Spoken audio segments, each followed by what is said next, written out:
আসলে এই ভিউ দেখে থাকতে কার না মন চায়, আমারও অনেক থাকতে মন চাচ্ছে, কিন্তু আশেপাশে কোনো বাড়ি ঘর নেই, এতটাই নীরব, কার বাসায় থাকবো। ওইটা তামিম ভাই একটি বাড়ি ঘর দেখাইছে, আসলে ওইটা বাড়ি ঘর না, ওইটা পাহাড়, ওইটা জুম ঘর।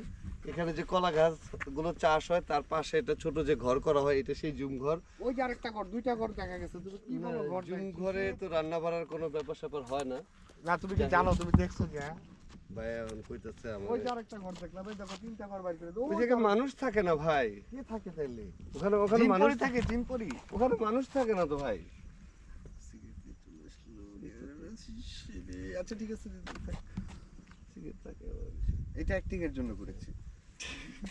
এখন ভাই ওটা কাটতে দিও। ভাই আপনার কাছে প্রশ্ন, বলে যান, আপনাকে যে থাকতে দিলে আপনি কি করবেন? থাকবো কতদিন? যদি সব প্রয়োজন মিটে, আমি যদি এখানে আমার চাহিদা পূরণ করে থাকতে পারি, তাহলে আমি আচ্ছা। বাকি জীবন থেকে দেবো। তামিম ভাই বলছে যে এইখানে যদি ওনাকে থাকতে দেওয়া হয় এবং ওনার সকল প্রয়োজনীয় যাবতীয় যা যা ওনার দৈনন্দিন জীবনযাপনে লাগে ওগুলো দেওয়া হলে উনি বাকি পুরো জীবনে এখানে থেকে যেতে চায়। তো চলুন নেক্সট এপিসোডে দেখি তামিম ভাইয়ের জীবন কেমনটা, দেখা যাক।